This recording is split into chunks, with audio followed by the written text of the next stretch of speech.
Beautiful day, Patriots. How are you? I'm going to do a 2 minute recording here of Mike from around the world. He was talking about, this is from his last nights or it's his very last show that he has done. And Mike can be difficult to understand if you don't know, let's say, a lot of information, okay?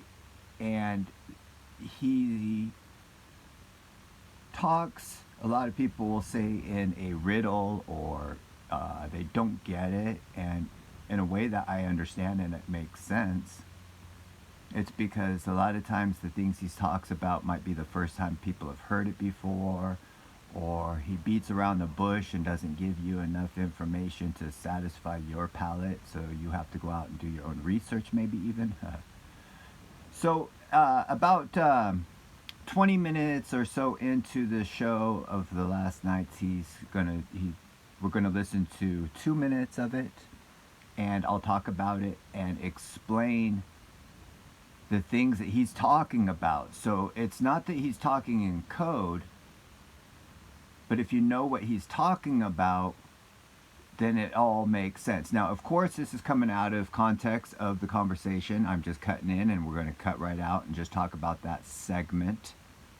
But we'll talk about it, and I'll even add a little bit more of my interpretation of that era of what he is talking about.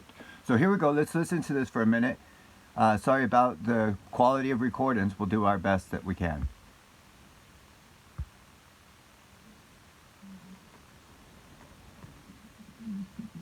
Do you know what the conditions were on this earth in the 1300s? I know the history they taught me, but do you know what the conditions actually were during the times of the Renaissance? Do you know what the conditions were? There's a story that will blow your mind. Relatively recent events, not in our generation, of course, but in recent events, would blow your mind and turn everything upside down. Why? Because right now you can go and find and you can verify everything I would tell you about that time. I'll give you a small example. You guys are aware of some of these paintings where people say UFOs are in them, right? Let me educate you on something. Look closer at the paintings. You're going to start to see clear symbols that were used during that time to represent something. In other words, certain things that look like UFOs were not UFOs. That's not what they were. There were scriptures in a painting. But then other things, well, that's a different story. Right? It's clearly a different story. Like some of the Japanese, it's a different story. Funny thing is, all of it happened at the exact same time and moment. Some of the news articles came out a long time ago when they used to put things in wood. There's 17 of the exact same articles that were around the earth. Well, they happened, right? Things that people saw, things you're about to see, things you have seen. Certain people, right? But the calamities, no one tells you about. The disease, hardly talked about. All of us know about the Black Plague, correct? But do you know what happened before the Black Plague? No. What about the current disease that's on? What about measles that just escaped quarantine? Okay, let's stop here because that's more current. And you can go and listen to him and finish that off. That's at counciloftime.com, all one word. But let's talk about what he was talking about. He was talking about the 1300s, the Renaissance era, and he was asking if people knew what was going on back then. You know, they call that also what, the Dark Ages, and you know it was definitely a time of kings and peasants. You know, it was the have and have-nots at its finest. But that's not what he's talking about. When we go and look at these paintings, and we see in again, if you haven't seen these before, I don't have the time to go out and show you these paintings. You have to already know your research. But there's paintings in the churches and all over the places depicting which look like UFOs and other things. And these other things are meteorites that are coming down onto the earth. You know, they're telling us and showing us what happened during those times, during the Middle Ages, during the Dark Ages. the Renaissance era. So the Renaissance is right after the Dark Age. Is that correct? And so now, so in the 1300s, he was talking about the conditions. Did you know what the conditions were? And what happened was these meteorites came down, fireballs, like we're seeing right now, a big increase, which we will continue to see. And these fireballs come down, and these meteorites hit, and they do have living organisms on them.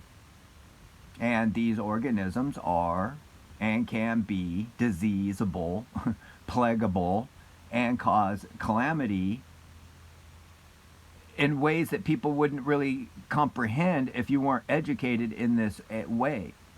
Knowing that these diseases can and do and have and will come from the comets, the meteorites, the fireballs from the sky. Now, am I saying every single one of them does? I don't know. I've never seen one and held one and seen what happened. But I do know my history that that's what happened back then, was that the fireballs in the history we're talking about, and he was saying all over the world, like in Japan. And we know that the Black Plague, you know, because that led up into the conversation of his was, you know, talking about the Black Plague, which was during the Renaissance and the Dark Ages, the Black Plague. And it wiped out, I believe, 1/3, or was it 2/3 of the world's population? The world, you know, so I mean, it was the whole world, and it happened all around the world. Just like now. So let's just say if they're doing this, knowing that these meteorites, they do know these meteorites are coming. But why would you tell somebody? The world would go into a panic. You know, look what we do.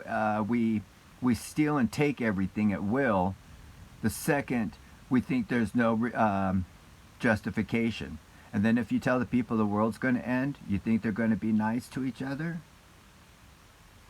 We've got history that shows maybe not the case. But anyways, so the Black Plague. So I got sidetracked there. So if they know that this is coming, and they do, and they get us all to be, you know, afraid of plagues and diseases, and then throughout the whole world, everybody's confused about what the real truth is about what even we're experiencing now, that as these fireballs come down and spread more, it'd be very easy to well, anyways, you know, I'll leave those type of things up to you, how that happens. Now, all this is biblical. It's happened before. It's in the Bible, these stories, the plagues in Egypt. It's not the only plagues that struck in the Bible and humanity in the past. Again, we're talking about the 1300s, so it couldn't be in the Bible because the Bible was written in the King James Version right about that time of the Renaissance, the era, during the Black Plagues, during these comets.